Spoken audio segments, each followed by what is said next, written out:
Listen, right, hang on a second, right? We've had a few drams. We've had a few drams. The biggest mistake we made was we had a few drams before we started recording, and I've accidentally forgot to press the record button on the microphones. Angus, so what we're going to do is we're going to restart this, right? So what we'll do, Angus, you know what to do. Clap us in. Have you got everything going right now? Yes. That can't put this black back. It's fine. Just let me. Okay. That's okay. Angus, you know what to do. Clap us in. Welcome along to the Whiskey Stories podcast with myself, Graham Cogar. We are recording this intro at the end of the podcast after having about 5 or 6 drams because I forgot to press the record button on the camera. So we are so professional. 3 to 5 minutes of introduction with Mike Yeah, Brown and here. the irony Ian is- Macleod Spirits. Aye. Where, you know, one for the lip readers, I think. but basically, one of the things We might release it as bonus content. The first 3 minutes or 5 minutes of what we were talking about was about how I'd accidentally deleted Mike's first. This is episode. We talked about this, Mike. This is episode 3.5 with you. Yes. Because actually, it's the second time you've been on the second time you've been on the podcast. This is my third interview. Yeah. This is my second podcast. Yes. Yeah, So this is episode 2.5. 2.5. Poor Mike. 2.7 now. He's the guest that has to work the hardest because in terms of actual chatting to us Good idea. The podcast time, he's probably got the most, really. But for people, I'll get that in a second. for people, listen, I've just poured myself a dram. I'm not going to tell you what dram it is. You have to listen to the very end of the episode. That's it, right at the end. Yeah, if you get to the very end of the episode, you will find out what dram we Is are it? currently pouring. An absolute belter. It absolutely is. Thank you very much. Mike, Absolute Need to finish belter. it. Yeah. somehow every time that you come on the podcast, I manage to make a mistake when it comes to the recording. We also end up being pretty steaming by the end of it. I'm sorry. So this is probably the most... that's delicious. That's absolutely delightful, isn't it? Really Brilliant. Well, look, thank you very much for coming along to the podcast, Mike. It's great to see you. Anytime. Aye. I'm always happy to be It's here. great to see you. Recorded or not recorded. Aye, exactly. Just happy to see Well, you. we're just- We're always happy when you come in as well. I'm always I mean, happy. I can't remember whether I asked about the pagoda roofs or not, but we'll get into We'll that. find out. We'll find out. Anyway, guys, I hope you enjoy the rest of the podcast. Once I remember to push the record button on the microphones, I'm having a nightmare. Listen, all the very best. Cheers. Thank you very much. Have fun. Right, I just see the cogs going. I can see it as well. As you were mentioning about I thought you just deleted it again somehow. It's okay. that time I fucked up and you're like, oh shit, I've done everything again. Oh For people, I might, if I can be bothered going back and editing this, and hopefully the sound quality is okay. If the sound quality, because just very quickly, Angus, clap us in. Okay. Welcome along to the Whiskey Stories podcast where we're joined by Mike Brown. And if you've just heard everything else, that's fine. If you haven't, then I've accidentally forgot to hit record on the buttons. But basically, We'll fix it in post. we will fix. But basically, what we were saying was What very nearly happened is, well, I guess Mike Brown is, we very nearly had one deleted episode and one episode where we didn't record any sound. We could put those two. Well, you can't really put this together. That would be so good. So for the lip readers out there, No, it's a treat. I'm pretty confident. I'm confident that there's not going to be a problem. However, like I say, episode number 9, Mike's come in. A few weeks later, that was a pre-record. A few weeks later, we're recording with Jodie Buchan. I've gone to try and hit record, ready to go. It's popped up, so you have no room left or anything, and it's just like hit buttons, delete, try to delete, and then it's come up saying like, do you want to save before you delete? And I've hit no. Everything's shut down, and as soon as it's shut down, I've went, oh God. And then I realised that the episode that we recorded with Mike Brown was gone. Now, that's years ago, That was 2023. so long ago. But can I just say, by the way, guys, what a journey that you guys have been on. Like, when we first started, like 2023, it was like the podcast, you know, lots of energy, really fresh. You know, look at it now, God. Yeah. No, but no, it was like really, it was like, you know, enthusiastic, novice, kind of like we don't know anything about whiskey. We like whiskey. We want to learn as much as we can. And obviously, apparently, you got some other guy called Ross here who I've not met yet. I've never heard of him. I've never heard of him. And he's, you know, the things that Ross doesn't know about whiskey isn't worth not knowing. You know, he knows his Well, stuff. this is it, with him not on, you're Yeah. able to answer your own questions. Well, that's You're able to give your own answer. Ross, if you are listening to this, just want to say say, I would like to meet you. It would be nice. I've got some drams for you. Also, Ross, if you're listening to this, we're still due a free drink and scotch at the Raw Mono. But no, honestly, guys, what a journey! Like it's been phenomenal to listen to all of your stuff, and you've gone from being, you know, like really enthusiastic to taking your listeners on a journey. Yeah. And that's the journey that you want every whiskey person that like gets into whiskey to go on. So appreciate that, it's mate. so cool. It's like an audio documentary of like I don't know, like a time journey, like a time capsule of whiskey. It's really cool. It has been, and I actually, Yeah. Nice, thank you. Yeah, Really no, cool. cheers, appreciate that, Mike, and thank you for listening to support. But what I would say is, very interestingly, just as I'm seeing this, is, you know, one of the things we talked about, Angus, when we started, and I mentioned that in a couple of weeks past our newsletter, when we hit our 50,000. Yes, 50,000 number. massive congratulations. Thank you, thanks, Mike. But one of the things we said is that statistically, most podcasts that start never make it past episode 8. Wow. And I'm just looking at you at episode 9 and we accidentally deleted you. You tried so hard. We did mention that. You tried so hard. And I have to say, Mike, as well, is what you've very kind with your words there. You've talked about, you know, we are on a journey and stuff, and yet here we are, well over a year and a bit later. I still don't know how to sort the fucking mic sound. But that's it, man. You wouldn't want it any other way. But so. right, I'm going to ask you. Can you remember? You might have just. Can you remember your what 3 drams from back then? From which episode? From the forgotten, the original, yeah, the OG. original. What 3 drams? Oh, this is really hard. I mean, Tamdhu 15 is probably there. Tamdhu 15's in there, yeah. I'm gonna take a hazard of a guess. Is it a Tamdhu batch strength 7 as well? Nope. Okay. What I will say is, 2 of your 3, you were on brand. You were doing a good job. Okay, I was on You brand were as a doing brand good- ambassador. Yeah. you were doing a good job. Leonard Russell will be happy with me. Yeah. Well, in that case, then probably Smokehead Sherry Cask. Smokehead Sherry Cask, yeah. Okay, there we go. He's remembering now.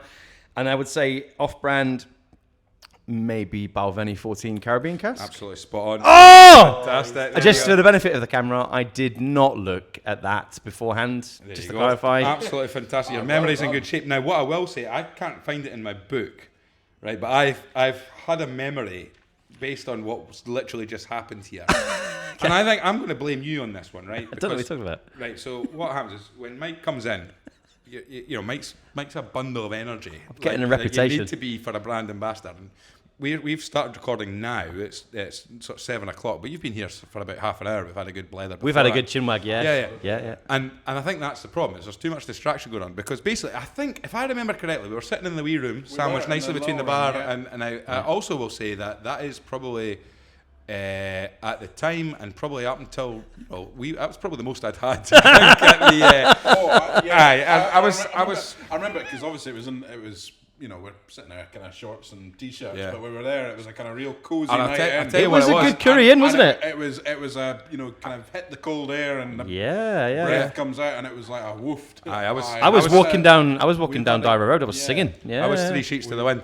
But basically, what I'll say is, because I remember this now, is we started the podcast and we started recording. We're chatting away, and suddenly one of us said, "Hang on a minute, is today not International Scotch Day or Whiskey Day or something like that?" Right? Yeah. And suddenly we realised, like, fuck's sake, we're recording a whiskey literally- podcast on International Whiskey Day or whatever day it was. Yeah, that would be yeah. February time. Yeah. And then we had to. I slaughtered Angus, head Yeah, of research, yeah, for yeah. It was my fault. for not being able to not flag this knowing. up.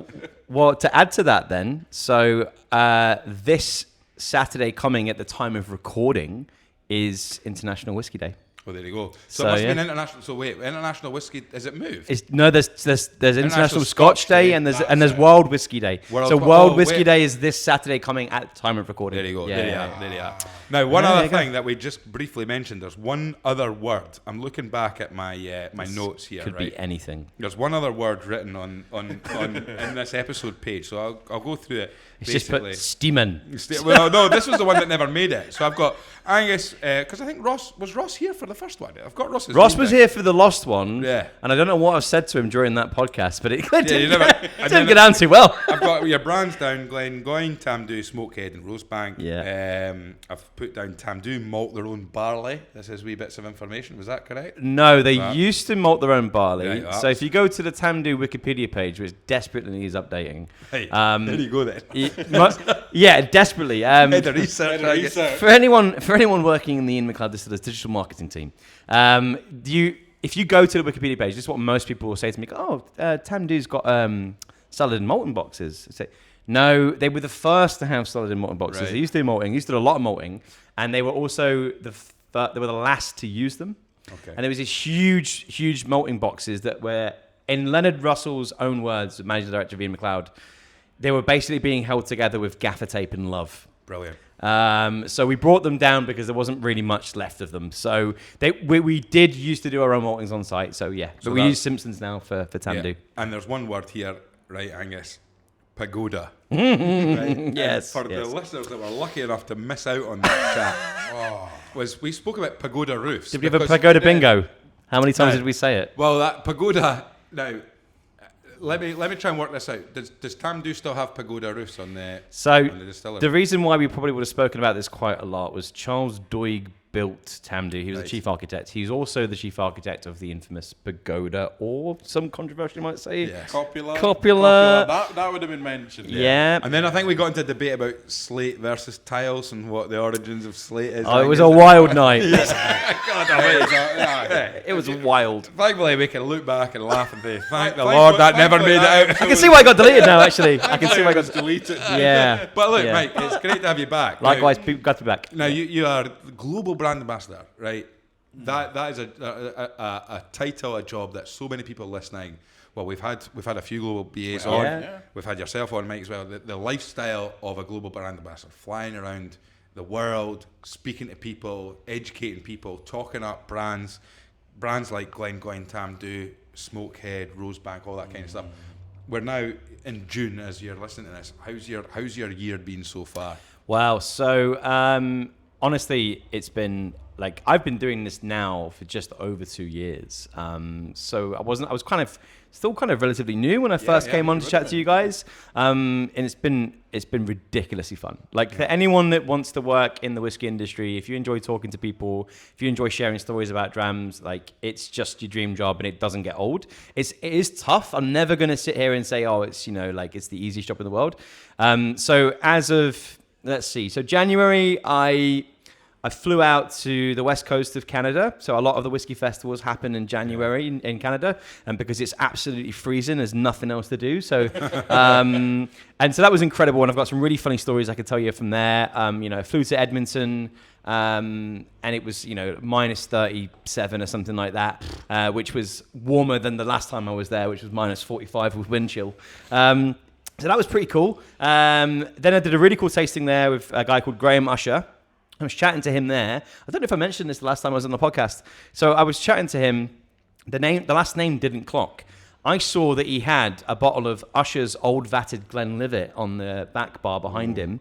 And I was like, whiskey geek? Well, that's old. That's very, very old. That predates, for anyone that doesn't know, so Alexander Usher was that's right. Johnny Walker's boss at one point. Okay. So he's the original whiskey blender. When you think of whiskey blenders, the architects of whiskey blending, Usher's Hall in Edinburgh. Usher's Hall, there is a connection. Is that Usher? Usher Hall is. Yeah. So so you're sitting having a tasting with. I had no idea, and I was like, "Oh, what's that?" By the way, that's got to be worth something. It's sitting on his shelf. He's got a whiskey shop in Edmonton, great place. And so he goes, "Yeah, that's my ancestors. I'm an Usher."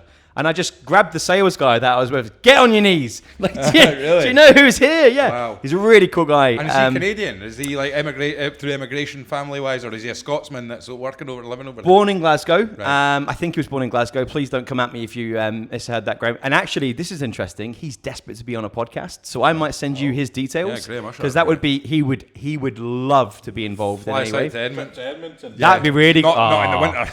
Yeah, I wouldn't recommend. Well, it's quite cushy. Graham's a good guy. Shout out to you, Graham. That was quite fun. So I flew out to Calgary, and it was amazing to be out in the outback. Proper, when you think of the Rocky Mountains, really? And you think of the Wild West, So we're driving around with a sales manager that I've got there. She's lovely, Karen. She knows a lot about wine. She's relatively new to whiskey. So I'm sort of driving around, and I've got Glengoyne and Tamdhu in my backpack, and we're just going into.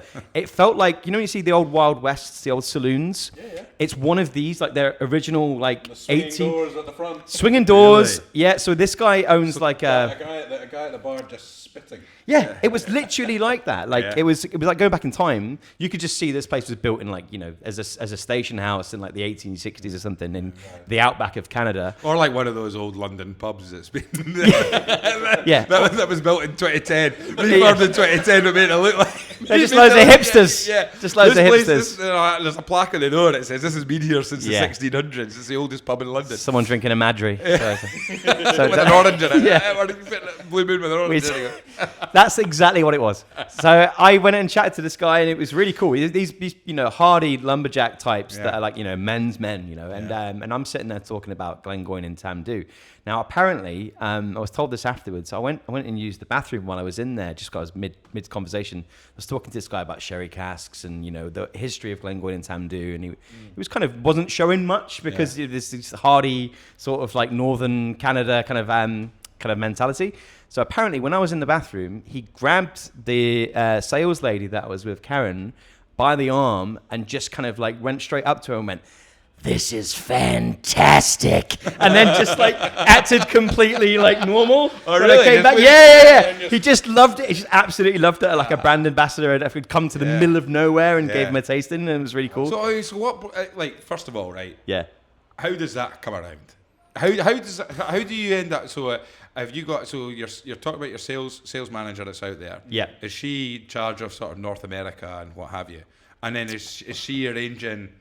Look, we've got like, are we trying to get the brand awareness out there so you just get flown into this place? And I mean, how many people, for example, are in this saloon bar doing a tasting in Calgary? How many people were this sort must of have been a place she knew about as well that she took you to. It's interesting. There's like every market's different as well. There's no normal day with this job as well. That's the thing you'll hear with every brand ambassador. I think there's many cogs in the chain, so it will be someone that doesn't necessarily work for Ian Macleod. They work for an importer and distributor of that country, and each country's different, each state is different, each province is different in Canada. And she'll be, Karen will be someone who basically sells all of the products that importer and distributor does. So it might be wine, there might be tequila, there might be anything, liqueurs. And that few weeks for the Whisky Festival, all of the whiskey brand ambassadors from Scotland and Ireland and America kind of fly over. And it's like a buzz. So all of the different salespeople for those importers are like going around and seeing all their clients. So, what's quite often, it's quite funny, is you bump into other brand ambassadors in the middle of nowhere. Yeah, like, are you guys all sort of like... I'd imagine there's probably 3 or 4 different ways to travel over to Edmonton, to Calgary, all these different places, right? So... you'll be flying maybe Edinburgh to a connecting flight or something like that. Are you sort of standing in a random airport at a departure? Is it like Race Around the World? That TV show on the BBC. Yeah. When you're sitting in the departure lounge and you see the other team coming up and you go, "There's that bastard from Glenfiddich." It's literally like that. It's amazing to see as well. Like you're standing there, and so like the brand ambassador for Rylaw, he was over with me. And Daniel. Yeah. No, it's not Daniel. It was He was their American sales and North Canada sales manager. I can't remember his name now because I've been to about 30 different flights since then. Yeah. But I remember seeing him 2 years beforehand, and I was like, of all of the dirty Duke, it's really nice. Here we go again. Here we go again. It's like your extended family. And then on the way home, are you bumping into each other and it's like, reminiscing over like, here we go, we've done it again. We made it out alive. Yeah, there's quite a few of them. There's some really good gigs that you do throughout the year. Like the Germany ones are also really cool as well. I'll tell you a funny story at the end of the Canada trip. So I didn't really get a day off that trip. And then the last day I was in Vancouver Island. Now I've got a fear of bears. I think it's a fairly normal fear to have. Yeah. They're cuddly, but they're scary. If there was one in here, I wouldn't be very... I would not be too keen. If one came in here, I'd probably move. And I noticed when I was in the outback of Calgary, there was this cute little cartoon pictures of bears that were sticking out of trees. Just to kind of warn you in a cute way that, don't go walking around too much. Yeah. And so Karen, my sales manager, she said, they put a little bear on you, like a little bell, a bear bell. You need a bell, a little bear bell. And she's like, don't wear one of those because that's just like ringing the dinner bell, right? So I was like, okay, I remember that. That's quite nice. So cut to me about 5 days later, I'm on Vancouver Island with a different sales manager, Angelica, and she is like, do you fancy going for the beach for the day? Yeah. I was like, that sounds amazing. Yeah, a beach in Vancouver Island. Let's go. She drove me there. We've got her dog. She's really cool dog that was from a First Nation reservation. So he's like this big kind of husky with one blue eye and really cool. We go through, to get to the beach, you've got to go through a rainforest. So there's a rainforest in Vancouver Island. In minus, or is the weather? It had warmed up a wee bit. It's about -10 at this point. So Yeah. So you come out and you're looking out into the St. Julian Mountains near Seattle. Basically, it pisses it down all the time. It's too wet to be cold there, basically. Yeah. So I'm walking through, and then she gets up, and I just hear this like ringing, and she puts the bear bells on me as we're in the middle of a rainforest, and I was like, what's that? She's like, oh, these are bear bells. It's okay. It's okay. What are they on me for? Well, you know, there's bears around here. So as you're standing in a forest, like you're about to go walking through a nature walk in a forest, and someone puts a bear bell on you. That was really cool. But then I was like, so, you know, what kind of bears are there? Should be afraid. She's like, you really don't need to be that afraid of the bears anyway. It's the things like the cougars and the wolves. That's what you really want to be worried about. What's it they say? If it's black, fight back. If it's brown, lay down. Yeah. For bears. For bears, yeah. So that was going through my head, but that was really cool. Again, as an experience, that's really amazing. Like this is the thing is, you know, we spoke to Danny Dyer about some of the trips he's been on. Stuart Barley Baxter was on not that long ago. Congratulations as well, belated congratulations. Massive congratulations for his award there, incredible. But like, you know, you're traveling the world. I look back and I love the stories when you look at the history of brand ambassadors, or they weren't brand ambassadors back then. There was like the.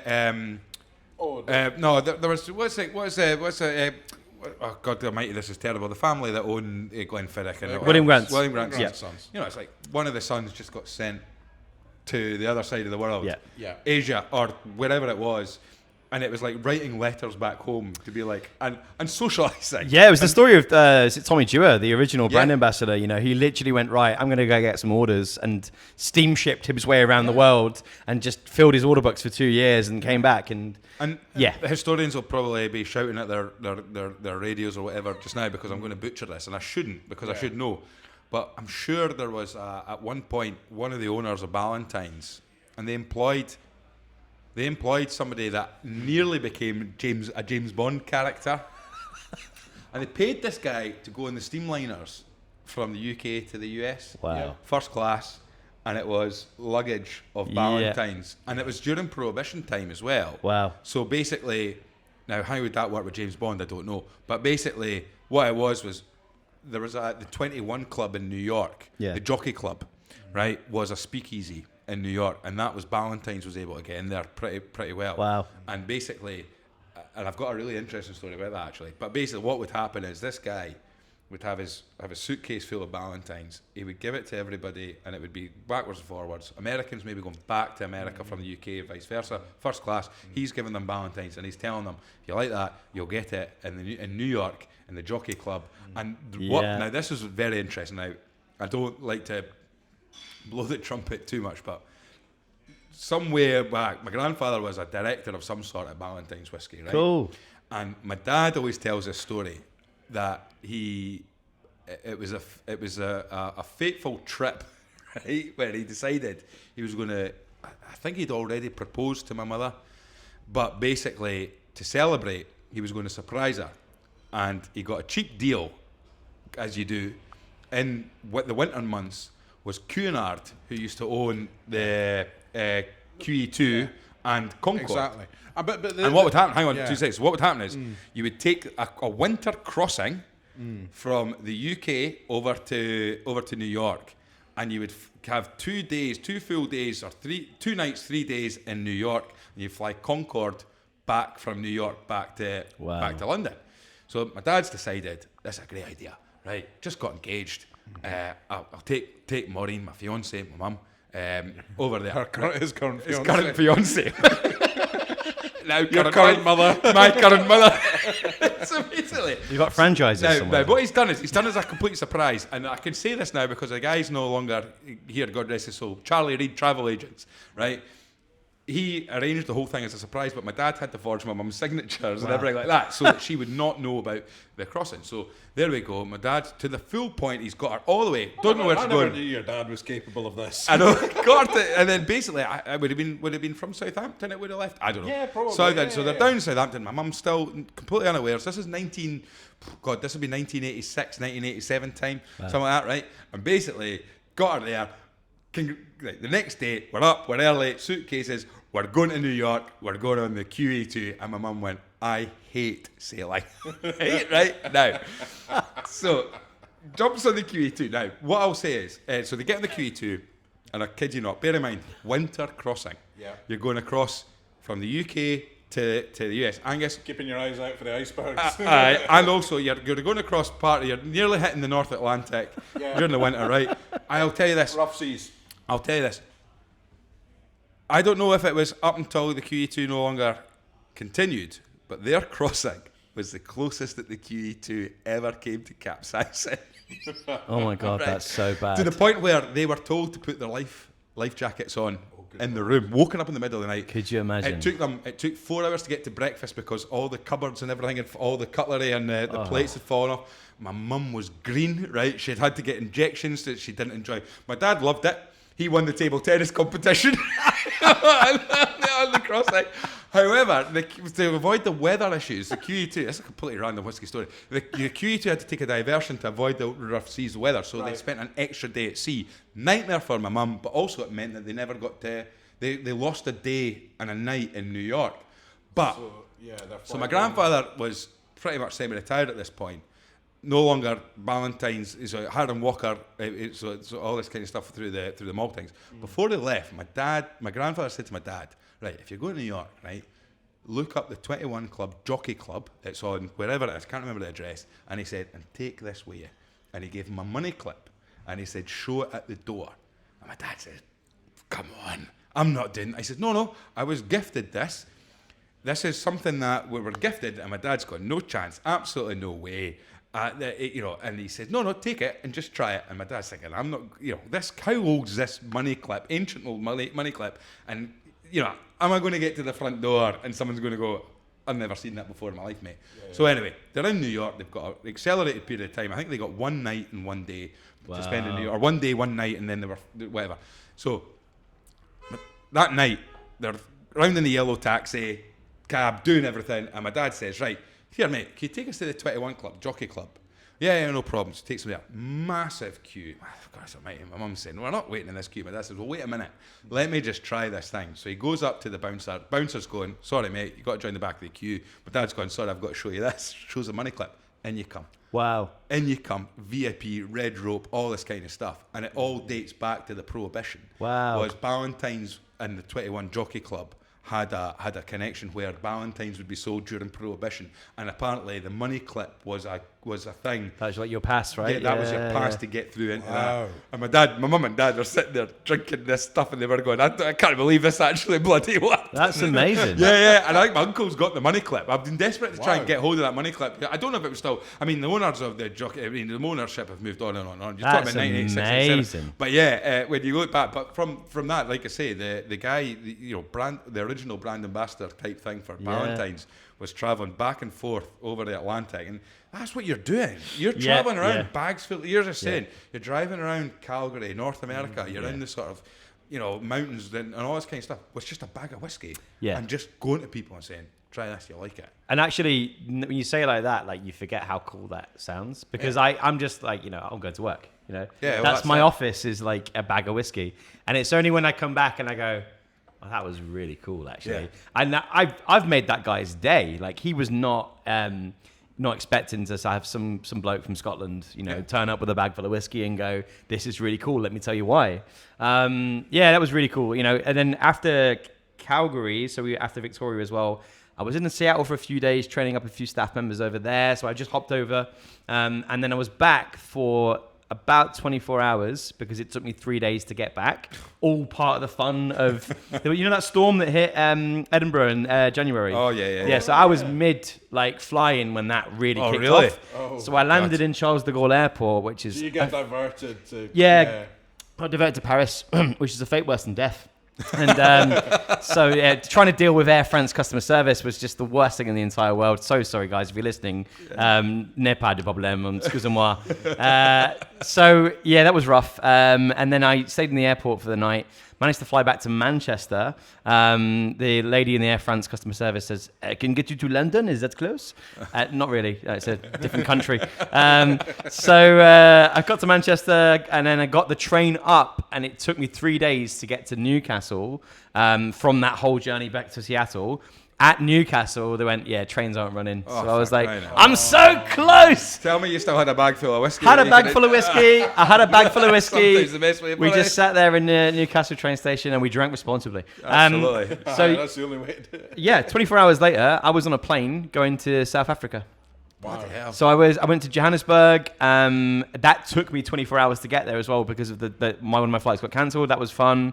And so I'm like so tired. I'm like, am I in Canada right now? Am I in France? Am I in South Africa? Yeah. As soon as I landed, I met our new importers that were there. I met our new brand ambassador and I was training him up. And the first thing I did, I've not even really slept. And by the way, just to let you know, I'm not doing business class. I'm doing like, the shoebox in this, and it's fun.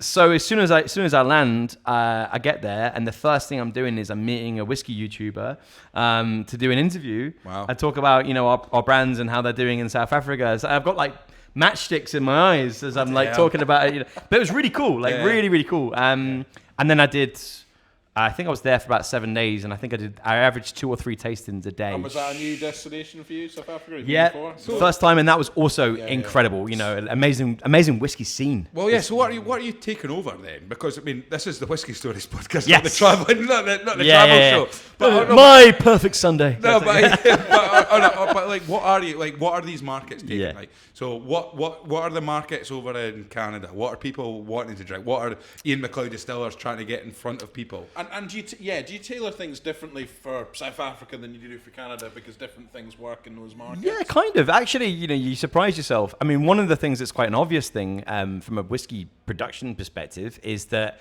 they have different laws. So South Africa, to import whiskey into South Africa, has to be 750 ml. Right. Has to be a minimum of 43%. Oh, minimum of 43%. Minimum of Wow, 43%. okay. That's interesting. So if you've got, say, a Glengoyne 10-year-old that doesn't come in a 750 ml and it's a 40%, you suddenly, if you want to import that product, you have to stop the production line. We co-own a production line, Broxman Bottlers, that's right, with Glenfarclas. So you pause the button. There's only so many bottles that can go on that production line. You stop the button. You have to change everything over. Let's get the big bottles in. Work. Yeah. Let's up the volume if we can to that thing to that product, and then ship it over, which takes months. Yeah. So actually, a lot of brands don't really play in that market because they're just not worth their time to stop. Because an extra 50. I mean, when you add it up, because you're not going to send a case. Yeah. So an extra 50 ml per bottle. You're talking about shipping containers, Yeah, right? but also like from a point of view of what stock you're holding on to, what stock you're keeping. Yeah. I mean, what would you be talking here? Like, what would be a minimum order requirement? 10,000 bottles or something like that, maybe? Or something like that? We've got to fill a shipping container to make it worth our time. Right, so what's a shipping container's going to take? God almighty. Yeah. I'm trying to work out how many bottles you'd even get in a shipping container. And that also might not just be, bottles. If we've got tastings, for example, and we're trying to build our brand out there, what we call POS in the business, point of sale. So you're talking about merch, glassware. But even like all that kind of what stuff. I'm trying to think is like there'll be somebody that can there's do a this a lot lot of quicker. bottles you'd have to But put what in. I'm trying to think is it's not a just standard size, it's not the so- volume of the bottles. It's that extra 50 ml per bottle. Yeah. So if you suddenly say 10,000, let's just say for argument's sake, you've got a minimum order to make it worth our while. It's 10,000 bottles. Yeah. Bearing in mind each one of those bottles has an extra 50 ml of liquid in it. Yeah. How much more liquid is that? 10,000 times 50 ml versus how many litres or how many do you then need to have? So again, that will probably have to be thought about as well. You've got to think about it, and so that's where the market managers come in. So we've got a great guy, Larry's the market manager there, and he has to then do the maths and say, how much investment do we want to put into this market? Now for us, we actually really like South African market. It's a hyper market for us, so that means that it's got the potential to be absolutely huge. The reason why is Tamdhu has taken off like something like it's just they're absolutely mad for Tamdhu in South Africa. Sherry tarts, left, right, and centre. Sherry tarts. Yeah, I was trying really hard to. I nailed it down, yeah.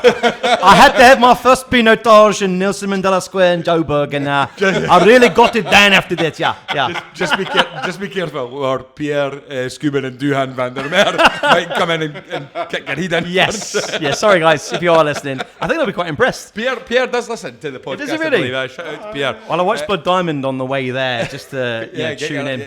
DIA, this is Africa.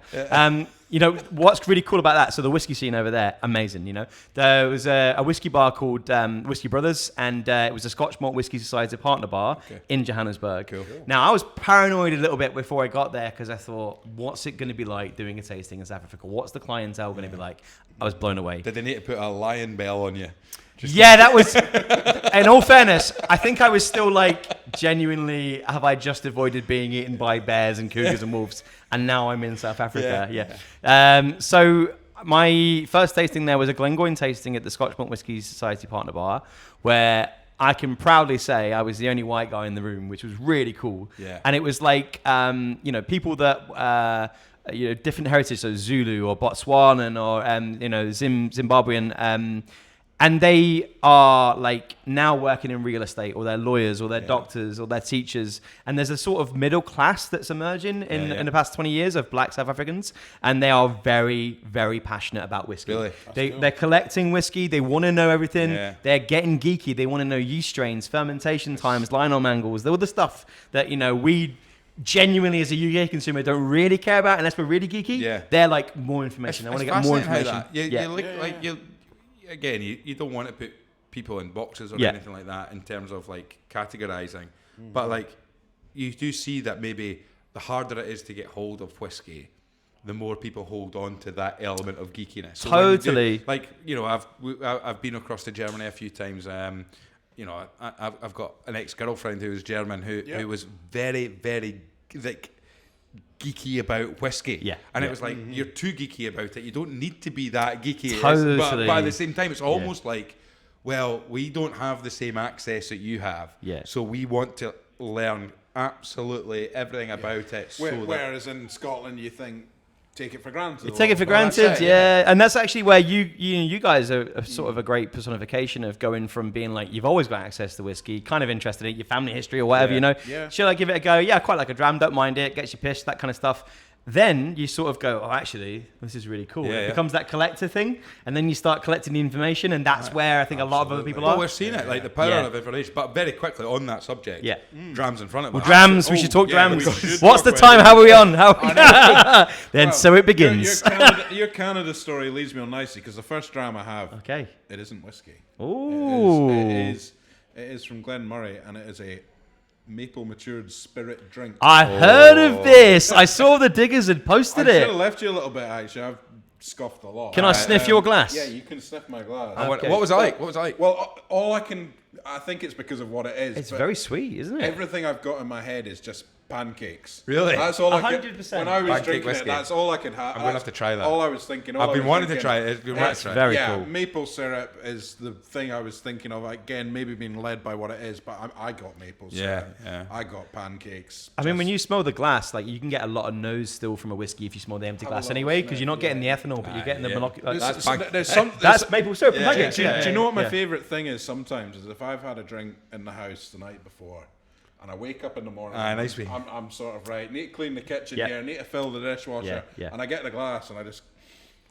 There's something nice about this sort of remnants of whiskey in the glass, because you do get another element. Now, I'll tell you what I'm going to say about this, right? We recently, what one was it? It was an Indie Bottle Spotlight, and it was an inch gower that was on there, and it was it with, two, I think we've had 2 inch gours on our Indie Bottle Spotlights. I know, I'm trying to think which there was an inch gour that we did with... Cara? No. This would have been George and Rachel from Fragrant Drops, but also did Simon Smith have one on the lineup as well for Pintail? I think he did. Yeah. But one of the things we were talking about is there was also one for Tricara, which is there's a few. But basically, I think what was mentioned on one of these episodes was an inch gour 16 Banyos cask. Was basically, I think it was Simon Smith talks about like the needs we have for savoury and sweet. Yeah. So like inch gour lends itself very well because it's that salty brininess. Yeah. When you put it in a sweet cask. You get that umami. You get that flavour profile, that salted, chocolate, salted caramel, salted brownies, all that kind of stuff. I'm just wondering, like, would you take your pancakes with maple syrup and bacon?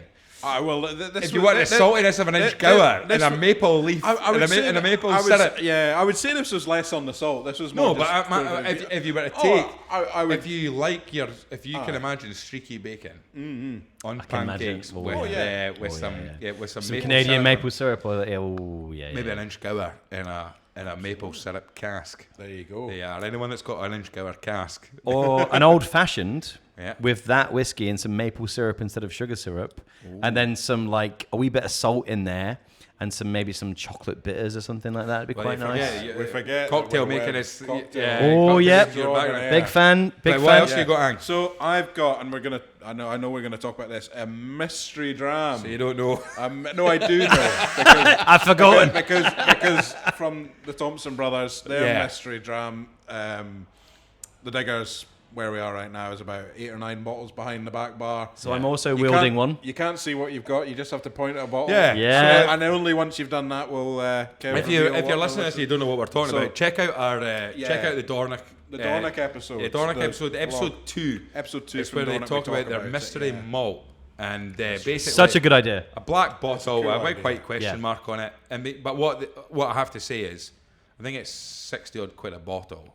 Retailing it. Yeah. But you know what they're doing is they've actually got a sort of like list of how the breakdown is of what you could get. Now the understanding is you buy this bottle, you don't know what you're getting, and it isn't until you take off the top part, the foil, you will know what you've got. Yeah. So Such a good idea. I think it was off camera, and I said to Simon Thompson, I said, you could really cheese somebody off and just put like a I don't know what would be what my expression was for the thing, and he said no, that's not what we're doing. The one thing is 3 years in a day. What you've got to remember. Well, the thing is, like, what you got to remember is it's the Thompson brothers. Exactly. So first of all, Thompson brothers, we've talked them up all the time on this podcast. They're going to be great products, and they're independent bottle stuff, fantastic. So you know what you're getting there. Dornoch Distillery, great, and well done for them on the great stuff. So you know you're getting good stuff. So this just exemplifies it. But they do new. So you can get you know there's Glengoyne, there's new whiskey in there, but there's Rassy in there, but there's also there's their own stuff as well. So what have you guys got? Have you got one as well? I got 3. I've got one as well. So I should explain what I've got here. So I got 16-year-old Altmore. Yeah, okay. And it's lovely. I got that one too. You got that one too. Yep. And what did you get, Mike? So I ended up getting, against all surprise, right? You just said, pick one. I said, I'll pick number 3. 11-year-old Stoischer. So it's an 11-year-old Bunnahabhain peated. Oh wow! And I was like, this is absolutely delicious. It's quite funny that we've got 6 bottles to pick from, and we're both. I've picked 3. Yeah. So I've got the Altmore. You 16. got this? I got the Altmore 16. I got the Bruichladdich. I got a Bruichladdich 13. Nice. And I got the Bunnahabhain 11 as well. Brilliant. So I mean, but. Cracking drams, absolutely fantastic. Now you've also brought drams with you. I did. I should probably slanger, by the way, guys. Cheers. Great to see you. Great to be back. Thanks for coming along. Thank you. Yeah, I mean you didn't have to travel very far to get to Diggers, did you? This is my local. So where were you before you last came here, and then we can work out how far you've travelled to be on the pod. As in terms of where location. Where was your last international destination? Last international destination was technically Speyside Festival. Well, actually, and we were going to bring this up. Not international. Actually, it needs to be seamlessly. You were quite. So what was Ian Macleod doing at the Speyside Festival? What kind of things were you doing yourself? Yeah, so great shout, and this is actually going to lead us perfectly. This is one of these festivals. I think you've actually kind of technically been to the Speyside Festival, but it's one of these festivals, a bit like Fagio, which is has been been when we're recording. It's one of these festivals that we're just jumping at the bit to go to, really. For me? I would really recommend, if you've got any peat in the glass, to recharge ever so slightly. That was not as bad as I thought it was going to be. No. Well, what we're going to try now is a whiskey that I was having at the Speyside Festival. So, help yourself. This is just been launched. This is the Tamdhu 21 years old.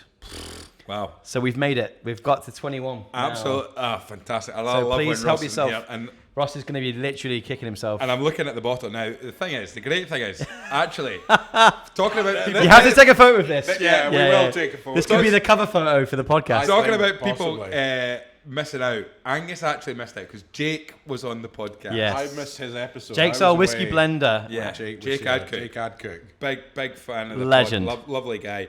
But he brought in some lovely samples as well. But one of the samples he said was, well, Mike Brown was on and he brought you this. We're trying to one-up each other. Yeah, exactly. So on this bottle, you guys win. Now, you know I love sample bottles and I love like the writing on them. I love all that. And on that it says, on the wee bottle there, 21, it says, with love, Mike and Jake, kiss, cuddle, XOXO. Lovely. That's nice. What we want. We love our job. Thank you very much for that. So yeah, cheers, Jake. Thank you so much. Thank you, Jake, for that. I hope you've managed to find a shirt with all the buttons. They go all the way to the top if you're listening. No, he won't. He needs to get the tats out. So I'm going to also just say what's left in that bottle I would love to give to Ross, and also, more importantly, Ross. He won't miss it. But I was thinking also it'd be quite nice for Ross's dad, because I know Ross's dad absolutely loves a wee Tamdhu. Yeah, he's almost like a kind of hidden character on the podcast.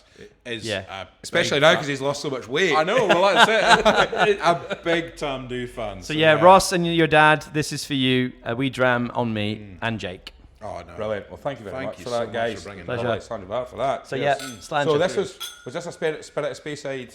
So we launched this at Spirit of Speyside. So what we were doing is, for those who don't know, Tamdhu is not an open distillery, and what I mean by that is it's really a working distillery. It doesn't have a visiting centre. So what we do is we open it for 3 days a year, every year at the Speyside Festival. And we usually launch a festival release. So we did release our Dalby Alley. They do have it for sale as drams at the bar as well. And so because we don't have a visiting centre, we don't have tour guides, we don't have distillery ambassadors. So we have to sort of pull in the big guns, really, and it's me and Gordon Dallas. Wow. So Gordon Dallas is our experiential ambassador, who you've met at the SWE in the fair that they had there. Was it 2 years ago? I think. Right, yeah. So a legend in the whiskey industry, one of the funniest people you could ever have in a whiskey tasting. And then you've got me. So it's a potluck, really, as to whether you're going to have a good tour. And it's just us two running 3 tours a day. There's also a dedication society. So for anyone interested and wants to find out more about Tamdhu, absolutely nothing costs you. You can join the dedication society, and we call ourselves that because we dedicate ourselves to one style of spirit maturation, which is Oloroso Sherry Cask. This is all we do. So what we got in front of us here is our brand new Tamdhu, 21 years old. That's delicious. It's a beast. It's so good. Dangerous. But what I love about this, if you know the Tamdhu range, you've got the 12, the 15, the 18, and the 21. And what I love about it is it's the 12 and 15 and 18 is sort of like a Dulux colour chart. You got 12-year-old, which is like American oak sherry cask, light and bright breakfast whiskey. 15 is one of my favourite whiskies. I've mentioned it multiple times. It's 50-50, European oak, American oak sherry casks. 18 is a predominantly first fill European oak sherry cask. So where do you go from there? Yeah. Do you go more sherry bomb? No, actually what we've done is we've deliberately pulled it back to be a bit more like the 15 on steroids. So it's a bit more balanced, it's a bit more harmony, but it's got a bit more of a kick as well. So it's not like overly sherry. It's a grower. It's a real sherry grower. It's so smooth. Like saying, if you go 18, it's like, where do you go? Do you just tune up the sherry until you're kind of up to 11? Smooth as anything. So we've amped up the ABV. It's 47.5%. It is predominantly first fill here we're talking about. Right. So there's a lot of first fill. I think it's like above 90% first fill in this now. Right. But with a wee touch more of the American oak as opposed to the 18. So I think if you look at the side by side, the 18, I think the 21 is a wee bit darker, but this feels a little bit more balanced than the 18. It goes back to that. We've mentioned it so many times. Mark Thompson's tasting that he did when he was still at Glenfiddich, and he pulled out and he said, and there was people in the room that were arguing over whether it was Oloroso or PX, Oloroso PX, and the kicker was, he said it's European virgin oak, right, dark as the night, but so this really does, this Tamdhu 21 also backs that up of what you get from the sherry versus what you get from the wood. If that was in European oak, there would be more spicy. A lot of oak spice, tannins, that kind of stuff. You don't get that with that. You don't get that. And I think that can, I don't know whether there's some people who really I mean, I'm speaking as a former sherry tart.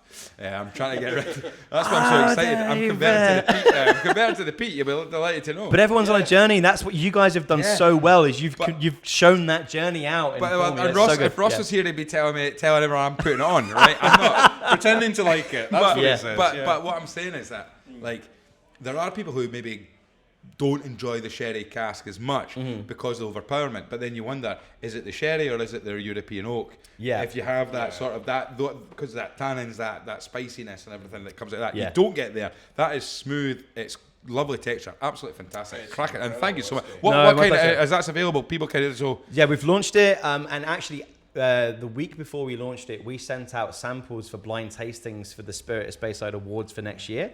And it has already been, before it was even launched, shortlisted to win next year's Best 21 and Over. Fantastic. So it's up against the Craigellachie 23. So it's shortlisted next year for the Spirit of Speyside Best 21 and Over. It's either going to be the Tamdhu 21 years old, which is new for us now, or the Craigellachie 23. So it'll be really interesting to see who wins. Both great drams. Well, if Mike McGinty's listening from if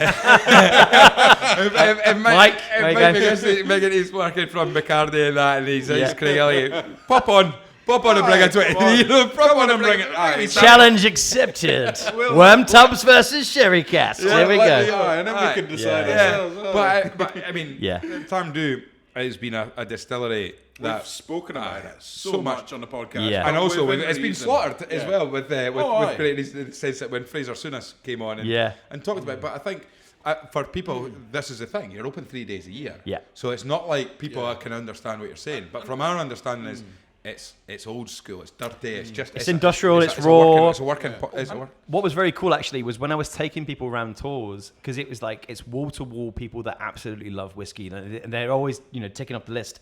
A lot of people that I was doing tours for, I either knew them from when I was in a different country doing a tasting in their country, or I knew like people that knew them in their whiskey clubs. Yeah. So on the one tour, I had a guy from South Korea who messaged me on Instagram about 10 minutes before saying, please tell me you're doing the 4 o'clock tour at Tamdhu, because he met me at the Seoul Bar Show a year and a half ago. Wow. Next to them was a group from Germany. I said, where about, I'm doing the thing, where are you guys from? You're from Korea, annyeonghaseyo. And they're like, oh, very impressive. Where are you guys from? Oh, we are from Germany. Oh, yeah, guten Abend, wie geht's dir? Yeah, very good. Yeah, we're from Cologne. I was like, I think you'll actually find it's pronounced Cologne. So, the good crack. Yeah.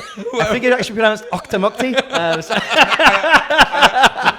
The kingdom. And of course, that group from Cologne would all be patrons of Scotia Spirits. Well, this is exactly it. This is where I'm saying they're all Scotia Spirits. So then as soon as you drop that, they go, oh, this isn't a regular tour. You know your stuff, and this is going to be great. And so that must be fascinating. I mean, one of the things is, for people who are listening to this, we're talking about Ian Macleod Distillers, right? Yeah. We're taking it for granted. I've fallen into the trap that I try and avoid us falling into. Ian Macleod Distillers, right? Let's do a quick brief thing. Yeah. Because one of the things that we're big fans of Ian Macleod Distillers. Shout out to Vicky Elliott as well. Oh, Vicky, legend. Absolute legend. Is it Tasha Corfield as well? Tasha's an absolute legend as well. Been to almost all of the... Yeah, she's a fanatic. She's it's great, but she's a legend. But the thing is, like, right, you've got your big whiskey companies, right? Big whiskey brands. You've got your Diageos, you've got your Pernots, you've got your Bacardis, all these kind of guys, and they own massive amounts of distilleries. Yeah. Now, Ian Macleod Distillers are one of those, but they're not the big guys as such. However, the brands that they own are the big guys. Yeah. I can tell you, if you want some stats, so we are the second largest Scottish-owned family distillery company in Scotland. Family-owned, right? Okay. So we're second to William Grant's in terms of being family-owned. Market share: 60% of all distilleries are owned by one company. 80% by two. Our market share is about 2%. Really? So actually, although second largest sounds quite impressive, we're really one of the kind of largest of the independents. That's sort of where we like to sit ourselves. So but kind it's of a medium great place to be because it gives you so much. Like, all right. So talking about William Grant and Sons, we've heard from people who work for them, being a family-owned company. They've said that we're not compliant to shareholders. We're not compliant to. Making sure we've got profits got to come first. Obviously, profits are important when you're running a business, but they don't have to worry about. They're not part of an investment, a hedge fund, or anything like that. We are independently owned by a family, so it gives a freedom and luxury to be able to be a little bit more out there with make different decisions. Ian Macleod Distillers very similar, but also without the Nah, I don't mean this is. I don't want to sound that like, you know, like you said, 2% is tiny. It's tiny. So it's not like you can do things like you explained. You can turn up at Fagio with a boat with a skull and crossbones on it, and go, yeah, you know what? That's who we are. We're disruptors a little bit. 100%. And that's why, you know, you can be a little bit more freedom. Have a little bit more freedom with the brands that they're bringing out, and that's what we love about it. And it also means that we don't have to go through a marketing department to get a brand ambassador. Well, this is it. We're really, and like you say, like our brands are massive, but it's just a couple of people. Like the blending team is 3 people. But it's Jake, Emma, and John. You know, and like it literally is that, and they're blending and nosing all of our whiskies. You know, marketing, our ambassadorial department is me, my boss Gordon Dundas, Philip King Scott's our gin ambassador. So he's in Seattle right now doing gin tastings. And we're on a WhatsApp group. You've got Gordon Dallas. And that's it. We've got a trainer now as well. So we've just hired a young lad, Cameron, from Glengoyne. So he's going to be doing full-time, going over to the States and training up staff over there. Wow. That's it. It's just us. That's all it. We're the only people. And our biggest asset that we have is, as a company, is we have our people. And then also the ability to get liquid on lips is our number one sales tool. We know the liquid that we make is absolutely fantastic, and it's our biggest asset. So just go out there and let people taste it and give them a good time, and that's really the biggest thing you can do. And the thing is, like, it's a small team, but that makes it great, because what you lack in having, like, all right, maybe Ian Macleod Distillers can't have brand ambassadors located all over the world to do the job you do, but what you lack in that is you make up in the personal side of it, where people from Seoul in South Korea genuinely are in Speyside and going, I really hope it's the guy that we met. And suddenly you can then make that personal connection, and that personal touch makes such a because we've talked about it. Whiskey is a people's.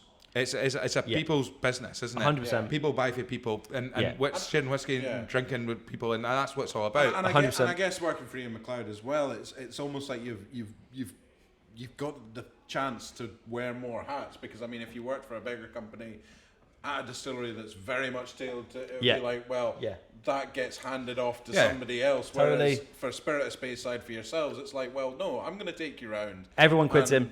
Everyone quits in. You know, we don't have anyone loading up the dishes. You know, our brand director, Ian Weir, again, one of these like people you don't really hear the name of much in the industry, but is an absolute legend. The amount of work that goes into brands that Ian does is incredible. And Ian's the bloke who drives up all of the stock in his car. He's the person that buys all the breakfast food in for us in the morning for us to cook. He's cooking breakfast for us all. I don't know if you would have that if it was a brand director for a much larger company. No. You'd have several people underneath there. So there is a really nice family touch that we have. And that makes it, well, that was the caveat, right? Fraser Souness has taken a pounding on this podcast for that episode that he did. And I think worst episode we ever did.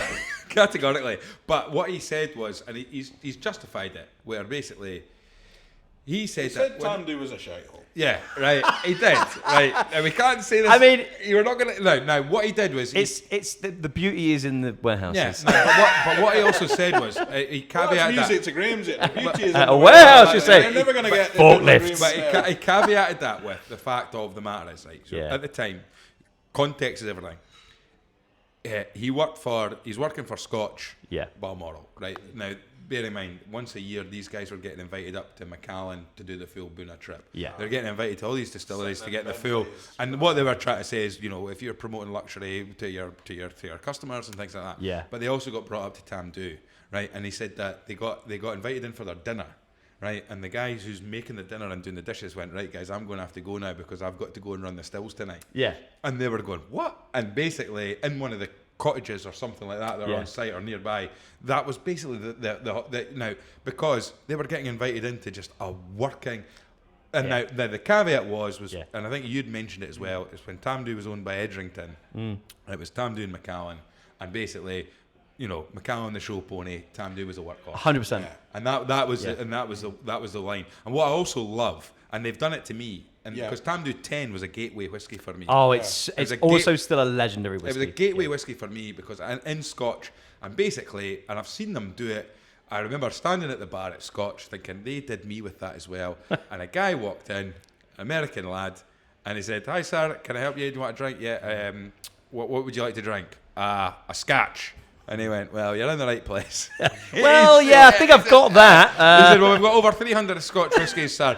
Is there any particular one that you would like? Oh, Yeah. I don't know. I just want a Scotch. He says, what do you normally like? I like a Dalmore or I like a Macallan. Okay. And he went, do you want something that you've had before? Or do you want something new? Oh, no, I'm here in Scotland. I want something new. Do you want to try a Tamdhu? Yeah. Never heard of it. Yeah. Try that and let me know. Because he knows shit, Yeah. isn't it? Yeah. You're going, Dalmore, Macallan, then you, and that's We find the same thing, you know, and all respect to Macallan, all respect to Dalmore as well. What they make is incredible liquid, and they've got an incredible brand. We're just much smaller with the way that we're making Tamdhu. The biggest unique selling point, we'll always say this, if you hear about Tamdhu, it's sherry cask. That's the only thing we ever do with our maturation. That being said, I'm going to show you something very quickly.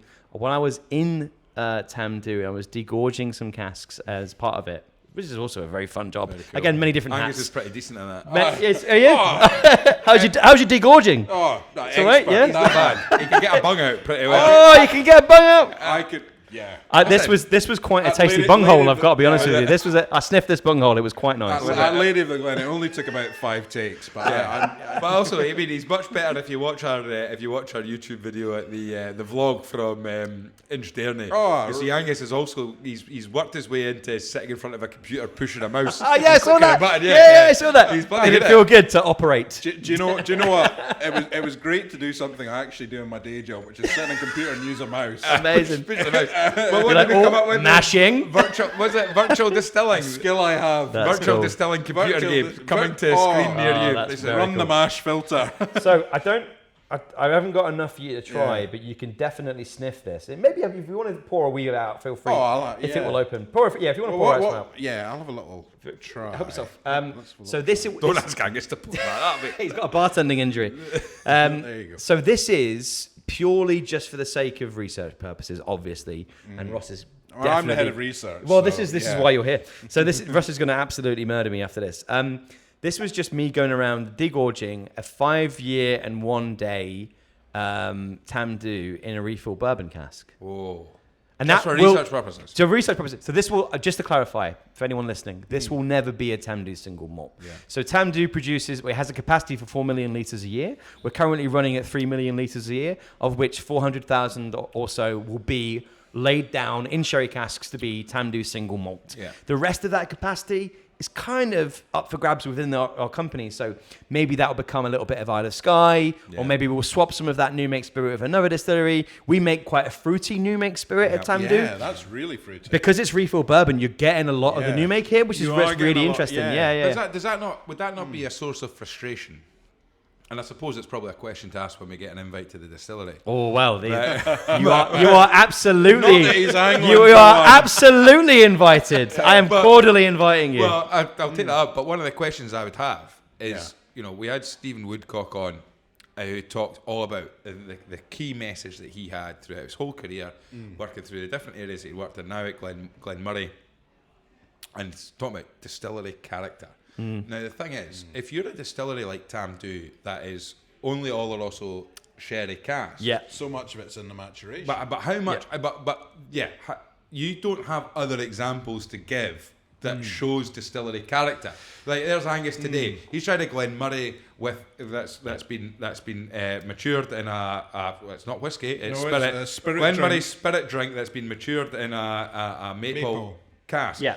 But what you'll be able to do is if you drink enough Glenmurray, like Ali Baxter will have done, oh, aye. then basically Ali Baxter will be able to determine. Let's open his bedroom window and smell it. Wake up and smell the pancakes. Wake up and smell the pancakes. That should be on a t-shirt. That's but really good. basically, but there'll be people that will be able to say, I can tell the distillery character, and Yeah. I can tell where the distillery character goes, I can tell where the maturation goes. Yeah. Now with Tamdhu, it must be quite restrictive on that because It's people will interesting. get lost in the fact that it's sherry cask. I love that. Yeah. It's a really, really good question you've just posed. So I'm going to give you what I like to call a wanky answer. Good, give us it. It's going to be very wanky. I'm so sorry. Wanky answer. But We take tasting notes as well in the wanky. oh, yeah, me too. Okay, so if whiskey making is pretty much like music, right? Yeah. You've got every single one of the distilleries in Scotland will have very similar instruments, and they all just choose to play them slightly differently, Yeah. right? So what are you trying to tell in your music? So we've got a very, very fruity new make spirit, and yeah, you could absolutely argue in a first fill, European oak PX hoggy. Are you going to tell the difference? Well, yeah, no. I mean, there's a lot of the work that's going on in the background. Like, maybe you don't hear the bass line in that track. Yeah. But if they change that bass line, would it feel the same? You know, it's that kind of thing going on with some of the casks. But then if you look at the Tamdhu 12, Tamdhu 12 is going to be a little bit younger. Still a lot of first fill in there as well. Maybe if we had a completely different New Make Spirit character, it would be completely different. That Tamdhu 10 that was your gateway. If we had a nutty New Make Spirit instead of more of a fruity New Make Spirit, you know, you probably would be like, is that the kind of whiskey? Maybe you would have that decision point if you don't like it or not. What's also really interesting about this is Tamdhu is actually ever so slightly peated. Technically, it's 3 ppm, really, which is a legacy as part of Speyside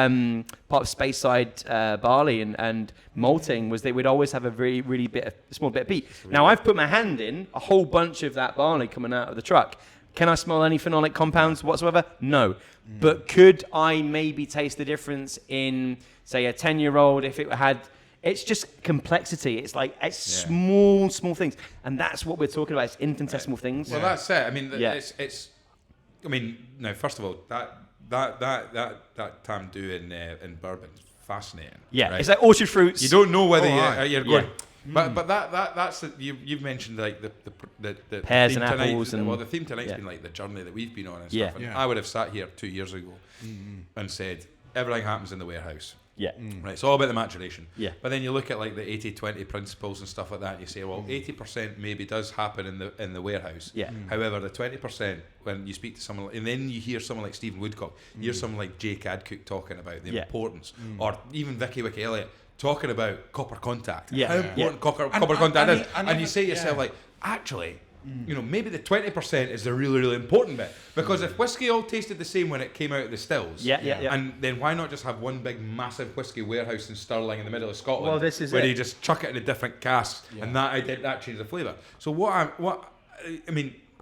question that you might not be able to answer. Question for Ian Macleod Distillers. Challenge. Right, Glengoyne. Yeah. Another cracking distillery that you guys have been own. Yeah. Right, and a big friend of the pod, Glengoyne. Absolutely, love it. Yeah. But also Jake Adcock being part of the Virgin Oak and the White Oak release. Oh. Yeah. Now, again, amazing dram. You were on this podcast talking about how Glengoyne and Tamdhu very much geared towards sherry casks. But they bring out that White Oak, and it was a fantastic. I was revisiting. Just for you might remember because we messaged you when we went to Germany in the summer. We got your travel exclusive. Oh, was it the PX? That was the PX. It was a 10-year-old. So again, I 46% first fill timekeeper. That's it. So it's first fill in a litre bottle. But more importantly, it is mostly bourbon with a hint of sherry, and that's how that's how it was said on the label. It said. Yeah, so I think you've got a lot of bourbon. Jake actually got a lot of first fill. But it was first fill. It was the first time Jake ever got in touch with us. Was we had been. So we were travelling through Germany last summer, and we bought on the way out. We bought a travel exclusive Glengoyne. Great, But Jake, that was the first time Jake messaged to say, "Hey, I listened to your podcast. That was one of the first things I was involved in working on. That's right. What were your thoughts about it?" We went back and said, "Wait a minute, absolutely cracking." It's so cool, isn't it? Why are you not on the podcast? Yeah. But the point being was like, is Tamdhu always good? Well, it's difficult to say always. I'm not going to put you on the spot to say it because I kind of am. But when you've got the Glengoyne saying, you know, Glengoyne traditionally was sherry cask as well. But they went down the White Oak route, and so with us, Tamdhu will always be sherry cask matured. The single malt that we produce will always be sherry cask matured. You know, you will notice if you look, you know, hard enough, you will find that there will be Tamdhu that you can purchase from independent bottlers that will have, like, there's one on the bar at the Diggers, there's a PX, there's a Tamdhu PX. So obviously we have then got in warehouses other type of Tamdhu that's been laid down and matured. We've got 28 warehouses now at Tamdhu. We've built just Tamdhu, just for Tamdhu. Well, we're including other spirits, including other brands and all that sort of stuff. But Tamdhu's warehouses. Yes. So you've got a cask population. When I was there the other week, our cask population was about 140,000 casks on site. Wow. And we're going to nose them all. So, let's bring out the contestants. So, So that we've got a lot. That's too much debugging for me. That's a lot of bung. That's a lot of bunging. Your arms would fall off. I'll talk very quickly because you've jumped on a few things and I find it really interesting. Yeah. So where does Tamdhu sort of sit? We'll always be sherry cask matured. That's the story that we want to tell with our spirit. That being said, and Glengoyne is an incredible distillery. Similar capacity. We're producing 1 million litres of spirit, and that will all be Glengoyne single malt. And we're playing around with casks. We want to tell the story of oak there, and that's what we're trying to do with Glengoyne. And also, we want the spirit character to shine because we're very proud of the spirit. Lots of copper contact there as well. You could, though, very controversially argue that we've done a side-by-side comparison, and this was really fun. This was a fun day in the office. We did a side-by-side comparison of Glengoyne, Tamdhu, and Rosebank's new make spirit, wash and wort, and we compared all of them. And I would argue, and a lot of people do, that Tamdhu was very, very fruity in comparison to Glengoyne. Really? And Glengoyne's known as being a very fruity new make spirit, but it's because we get a lot of copper contact with our stills, because Tamdhu's got 6 stills, husband and wife stills that are working together. That's more copper contact. That's so interesting. But then one of the things I remember was like trying Rosebank New Make, which you brought in with you. Oh yeah. Yeah, that was a good day. And again, the conversation, and Vicky Elliott, who was on the podcast, was talking about the copper contact that Rosebank had kind of really gone for with that. And then is that a kind of, instead of a distillery character, is that like a brand character that Ian Macleod Distillers is it accidental or is it deliberate, where they go, you know what, we want all our new make to be kind of on that fruity, heavy copper contact, or is it just a case of, well, that's just the way it's fallen? That's distillery. It's the legacy of that distillery, what they've produced, and we're just taking over from we're the custodians of that legacy now. So Glengoyne has always been that way. Although what's really cool, I mean, again, another part of this job that's really cool is like looking into the history of the brands and the archives and stuff. One of our brand ambassadors, Philip Kingscott, is also our archivist. He found records quite recently in Tamdhu of there being worm tubs on site in the 60s. Okay. So the oldest casks that we have in Tamdhu's warehouse, so 1963 cask and a 1961 cask, would have been worm tubbed. Okay. So it would have been worm tubbed, and obviously, incredibly, long in the wood.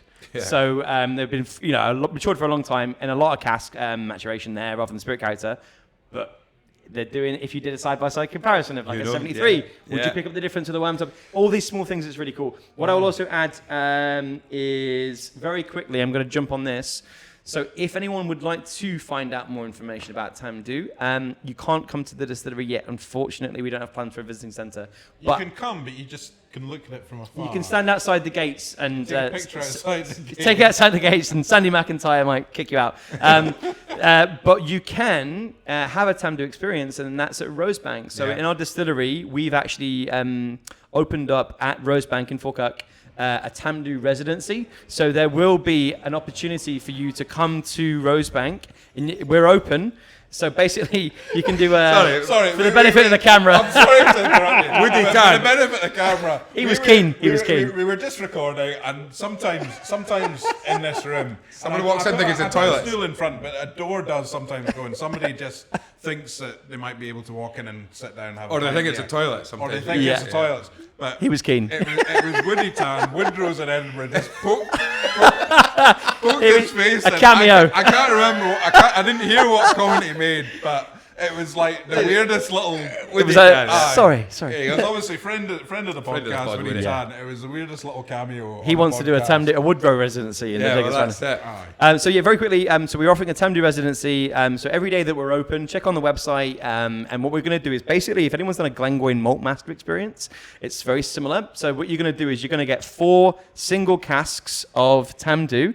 Refill hogsheads and refill butts, and first fill hogsheads and first fill butts, and you're going to make your own Tamdhu single malt as part of that. And then what you'll walk away with is a 20 cl bottle. And what's also very interesting, so Tamdhu's filling strength, when we took over in 2011, we switched our filling strength to industry standard 63.5%.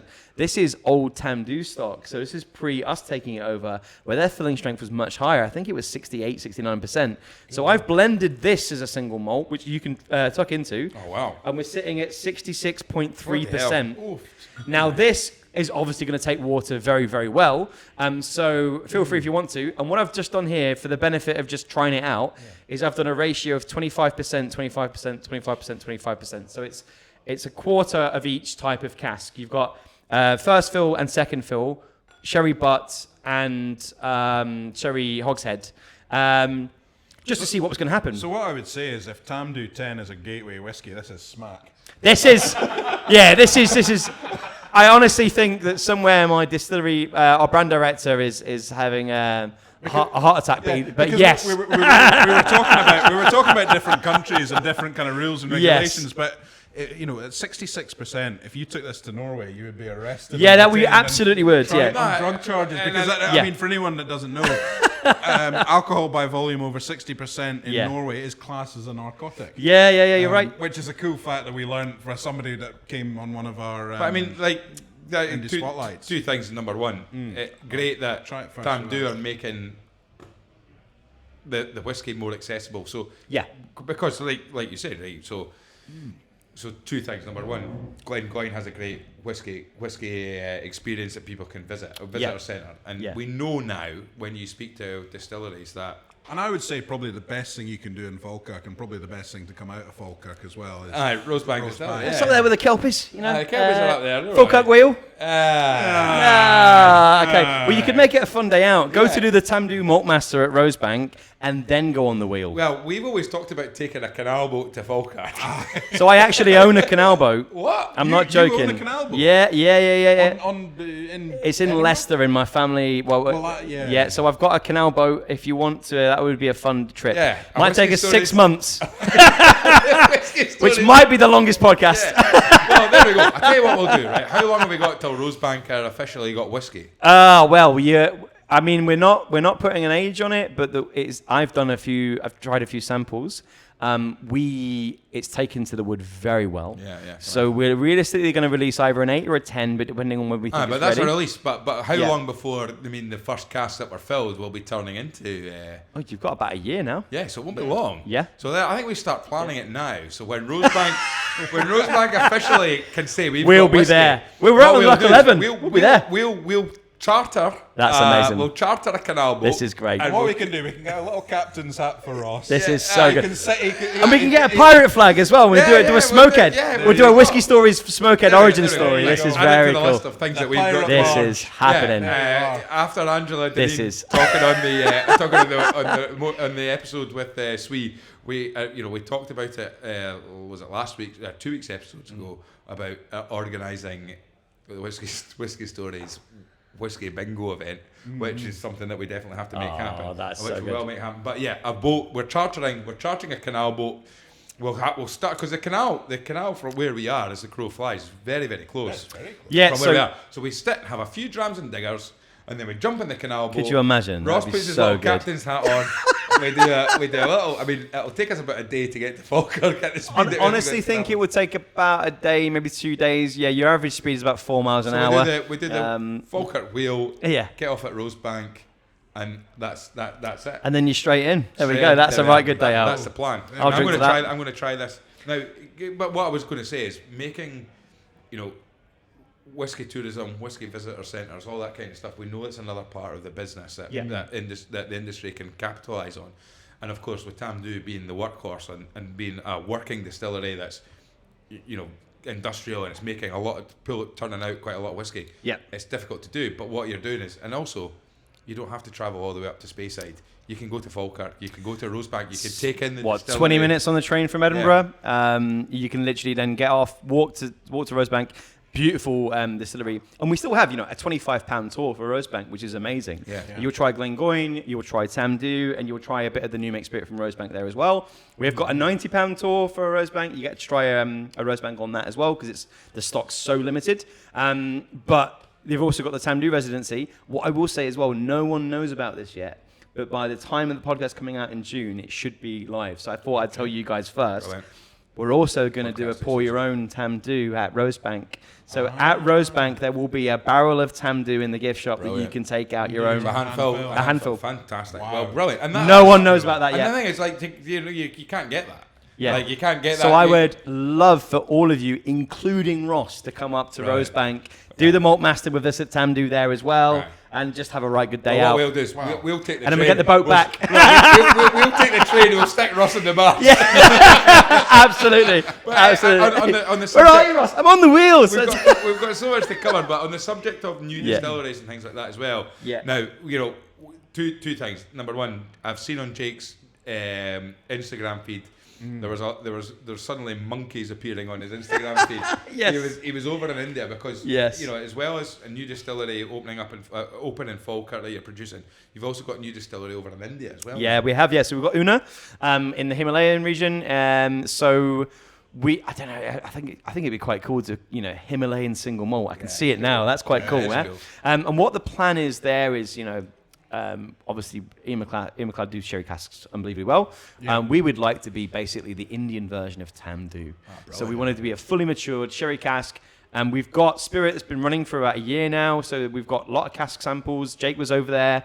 Sandy's been over there, our distillery manager for Tamdhu as well. We've shipped out things over there as well. We've been in, training the guys up in the warehouses. Yeah. Obviously, work is different in India, right? So a lot of it. Have you been out there to India? I would love to go. I would absolutely love to go. So I mean, although Scottish by heart, as you can obviously tell, I've got this horrible infliction of an English accent. So I'm sorry. But I was born in Leicester in England, and so a lot of my friends and family were either Hindu or Muslim or Sikh. And my secondary school, a lot of my friends, so I learned a lot of Gujarati and Punjabi when I was younger. So I am dying to go out to India, so that'd be really cool. And what was really interesting was, we were training up the guys there, and a lot of them hadn't worked in the distillery before. Sure. So Sandy was sort of teaching them how to roll barrels, because there's an art to rolling barrels, right? Getting the bunghole to land where you want it to go and all that kind of stuff. So there's these small things that's really cool. Maturation's going to be very different, obviously, because it's hotter, different climate.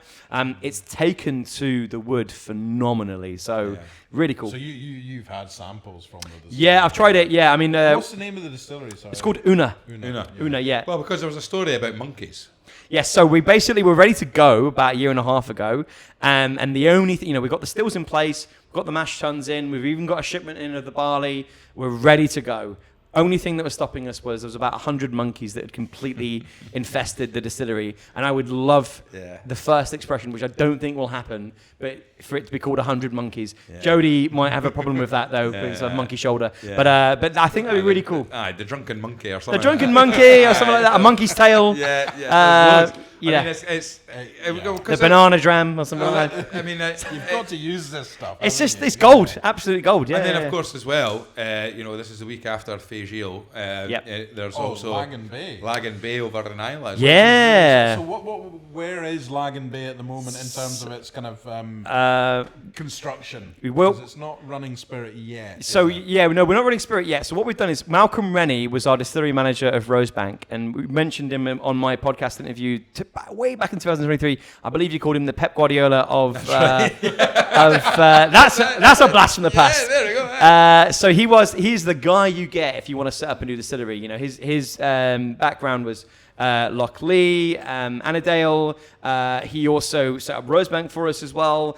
He worked in Brookcladdy in the 80s with his dad. So he's an Elach. He's from Islay. Oh, right. So he set up Rosebank for us, got the flow rates where we wanted them to be, got that incredible new make spirit, and then went to go and set up Lagan Bay for us. So he has gone to set up another distillery. So we're still laying down buildings. It's looking pretty good.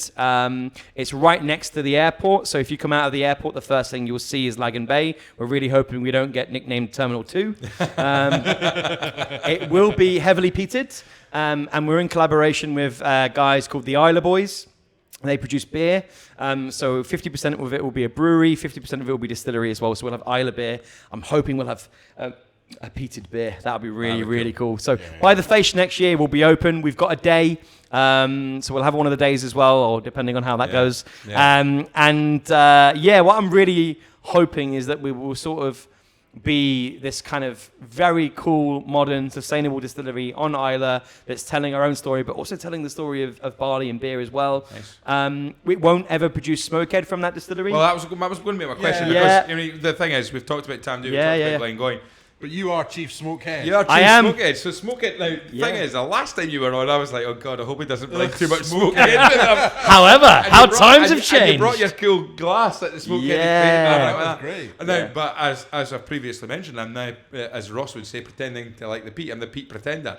But I genuinely am. I love it. And we wound Ross up. Yeah. Because he's not a fan of the Pete. Well, no, but we also wound Ross up because one of the great things about it, and I will say it was a wind up if anyone from Ian Macleod Distillers is listening, was it's Islay single malt. Yeah. But you'll never disclose.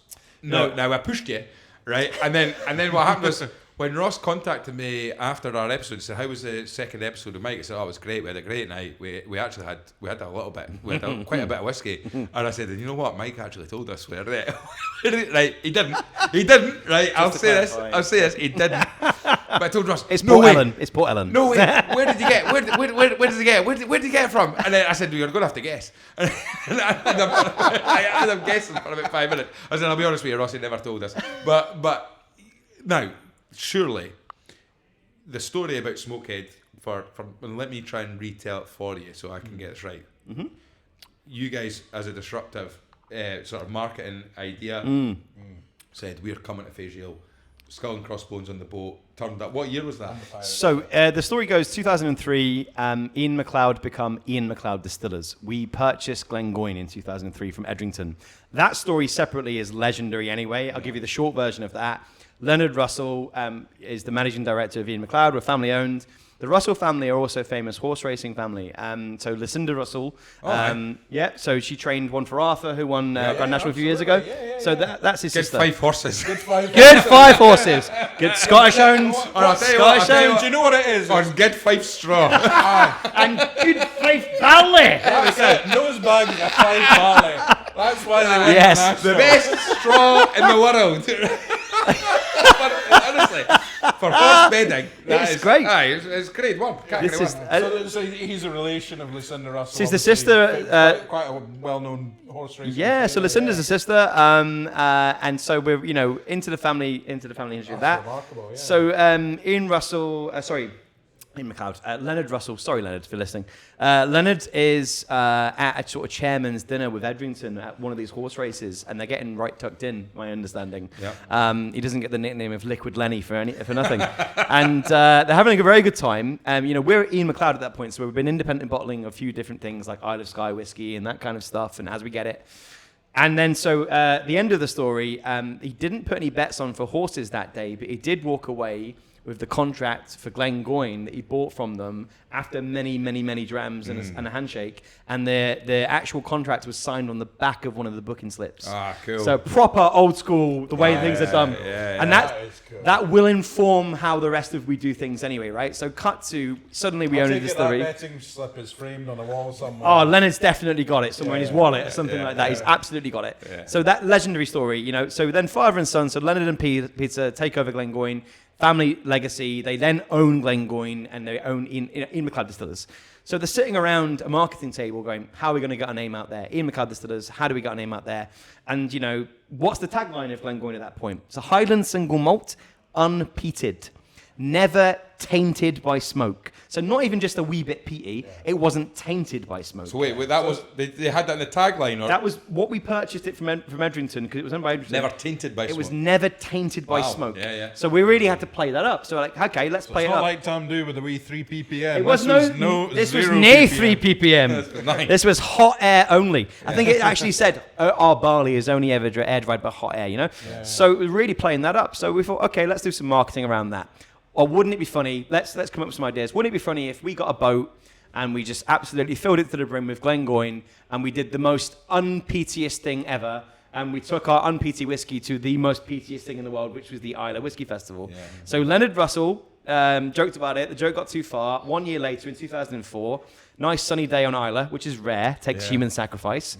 People having a good time, enjoying the smoky drams, having a good laugh, smoking cigars, and a foghorn can be heard off of the coast of Port Ellen.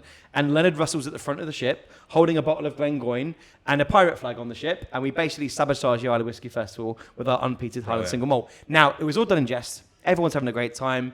They loved it. The distillery manager of Bunnahabhain is quoted as saying, "You guys are great, but if you come back next year, I'm going to break your fucking legs." I'll let you beep that out for you if you want. Yeah. You can swear on this podcast. Oh, no, okay. Maybe I'll put my hat. Maybe for Smokehead, I'll swear. So cut to everyone's having a good time, and Leonard sort of notices there's a young cult of people getting into smoky whiskey, and they're also sort of. It's weird because people weren't really into smoky whiskey. Islay was quite a hard thing to get into. So there's a cult of Islay, a religious cult of Islay is starting to form. And he also sort of notices that there's a younger crowd getting into whiskey, but they might be saying, how do I drink it?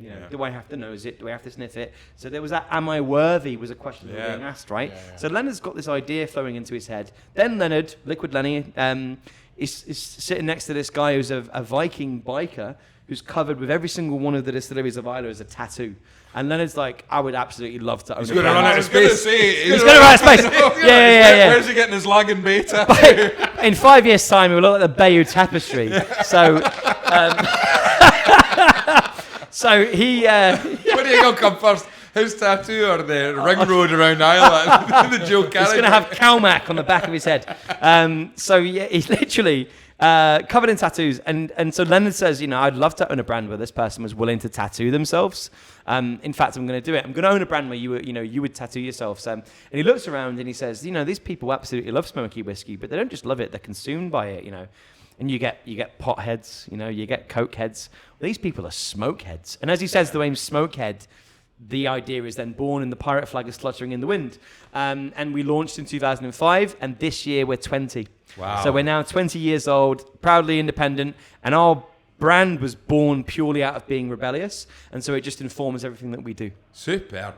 I mean, like I say, I have to say, I used to avoid it like the plague, to be perfectly honest, because I would be so I just couldn't get myself around to it. But I see it now, and I do see, like, I don't have to go on about that sort of conversion I've had, but I would say that I now look out peated whiskey where I could try it, and I could see the cultiness around it, and I can see that element that people kind of get brought into it. Well, and it does lead us on nicely to something you've brought here. Very nicely. So again, it's all a rumour first. So we've got here the newest member of the Smokehead family, which in June should be released.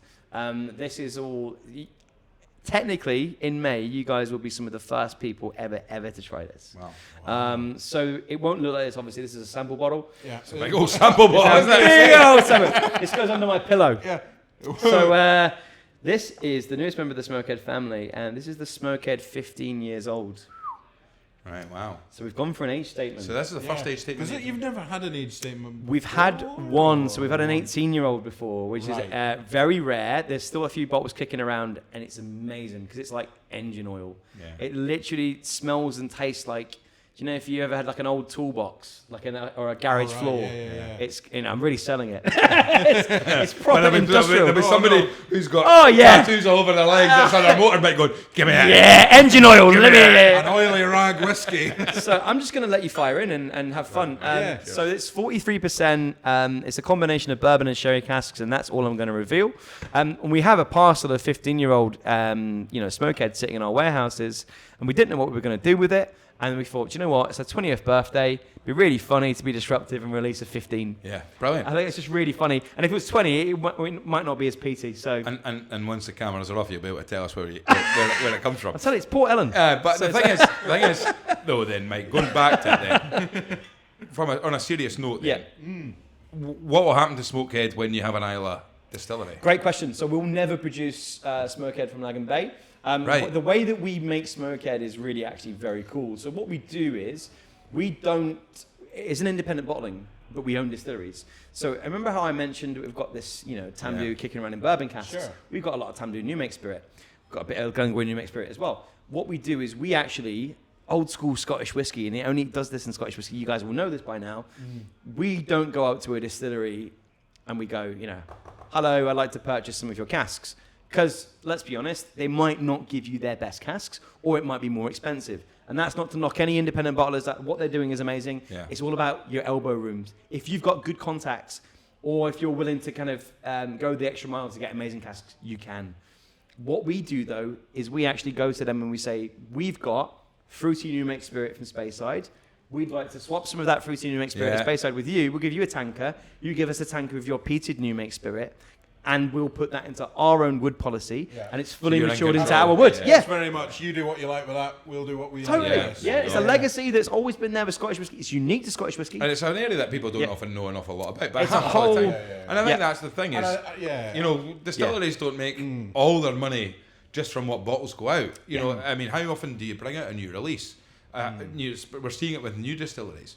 How often does a new distillery actually bring out a new release? There'll be maybe 1, 2, 3 maximum in a year. 3's pushing it if you're really pushing something out there. So if you're bringing out 1 or 2 releases a year, you're not bringing it. How you keeping the lights on? So a lot of the time, a lot of that business is done through the industry of, and that's where it's kind of bulk, really. A lot of it's bulk, and that's blending. Ultimately, when you've got your blenders and things like that, and that's where whiskey makers, Ian Macleod Distillers are Ian Macleod Distillers now because they own a distillery. But you mentioned earlier on, what were they before? They were just Ian Macleod? Ian Macleod. So Ian Macleod, formerly Peter J. Russell and Sons. Now we've gone from having no distilleries in 2003, Glengoyne, Tamdhu, Edinburgh Gin. We've just rebuilt Edinburgh Gin's new distillery in the centre of Edinburgh. So I've always got to do this in order.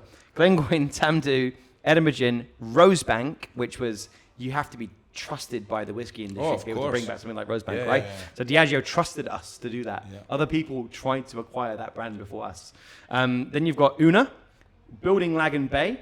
I hope I'm not missing one glaring one. So we've now got 6 distilleries that we own from none in 2003. You've got to be doing something right. And that's it. So it's lovely. To illustrate, that's absolutely. Let's have a fire in. It's delicious. I think to illustrate that point, I mean, I remember going on a tour years ago of Balblair Distillery, and they said 90% of our spirit leaves the distillery in a tanker. It's like barbecue. Chief Smokehead, that's what you get when you're sitting with a Chief Smokehead. But you're right. 90% of our spirit, we don't put in casks ourselves. It leaves on the tanker. And that goes to wherever. And I suppose. And I suppose by having the freedom to do what you do with the new make makes it harder for people to sit there and go, I know what that is. Totally. Because you're able to say, well, hang on. Now, but again, it comes back to distillery character. There will probably be some people that have an idea where they can say, I can distinguish distillery character in certain things. But to be perfectly honest, as I've said, we've seen people argue whether it's a PX or an Oloroso cask, it was virgin oak. This is the thing. And unless you're absolutely certain on it, you'll never know. And I like the fact that is engaging. I like that people are having that conversation. That's cool, man. If you're arguing over your favorite band, or whether you think that they're doing something funky or they're playing something or a harmony, that's cool. You're getting into it, and that's what whiskey's about as well. This is what whiskey stories are about. Is having that conversation. Is it an Ardbeg? Is it a Lagavulin? Is it a Lafroig? Is it a peated Bunnahabhain? Is it a Port Ellen? It could be any of those distilleries in theory. You could start to eliminate a few. But actually, I'm going to say this is quite controversial. Then. What's to say that it's one distillery for every expression? Well, exactly. And that's it. That really bakes your noodle. and also, just who cares? And that's the point. Exactly. For us, it's just fire in. Sometimes that's it. It's nice to have the information. But look, we've sat here, the 3 of us have sat here and we've drank out of a bottle with a big a black bottle with a big white question mark on it. And we've been happy to do it. My point. Because this is exactly. There are times when for example, if you get a single cask release and you love to know this is cask number 1, 2, 3, 4, 5.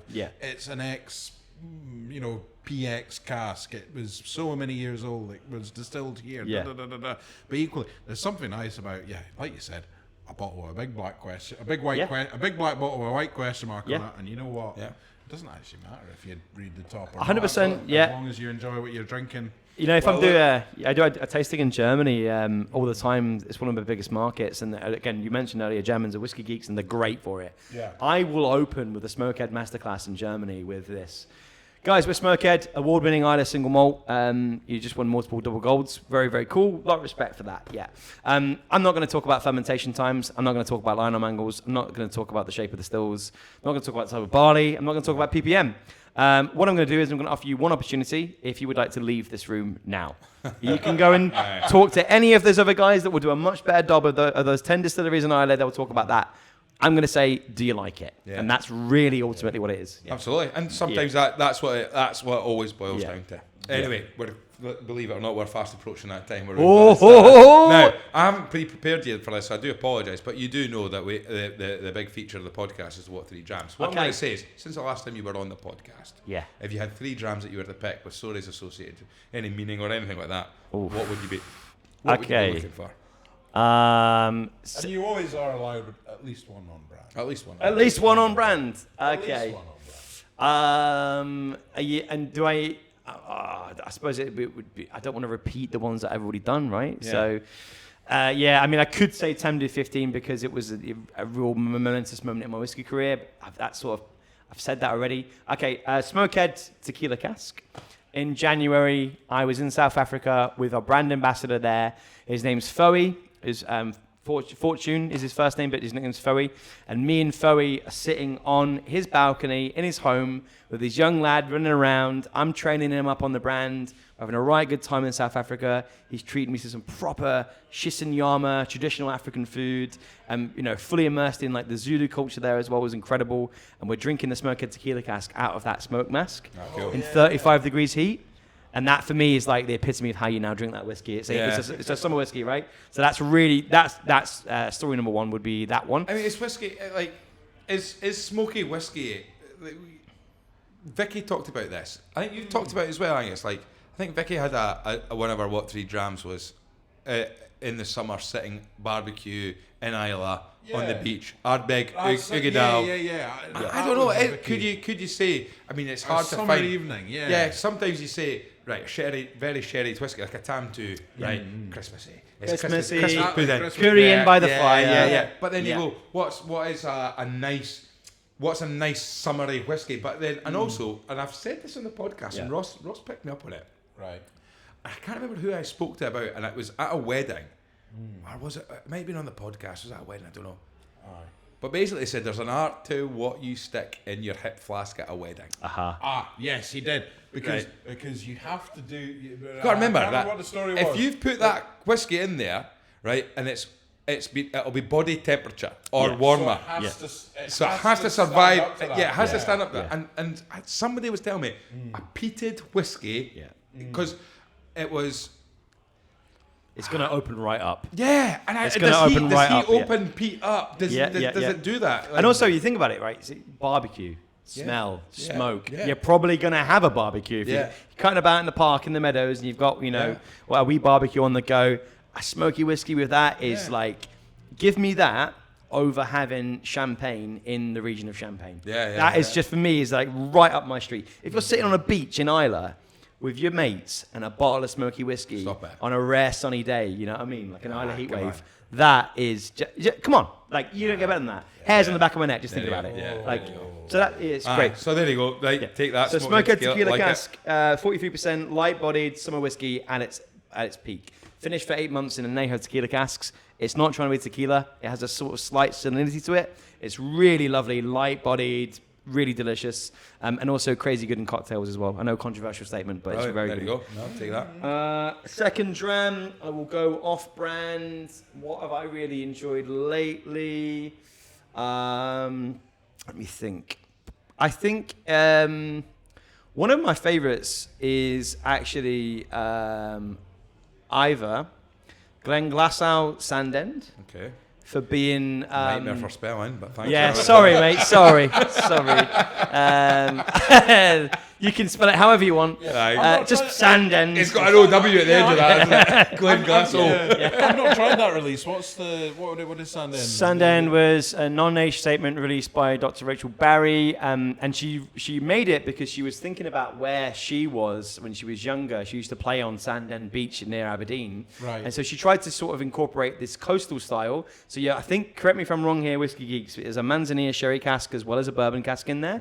So you've got this sort of like salted ice cream and mango thing going on, which is like her harking back to having ice creams on the beach of Sandend. So it's a really lovely dram, natural colour, a punchy ABV on it as well, and just a really good dram. Yeah, good. And then I would say, if I go and jump back on brand for a second, more to do with the story than anything, Glengoyne 21.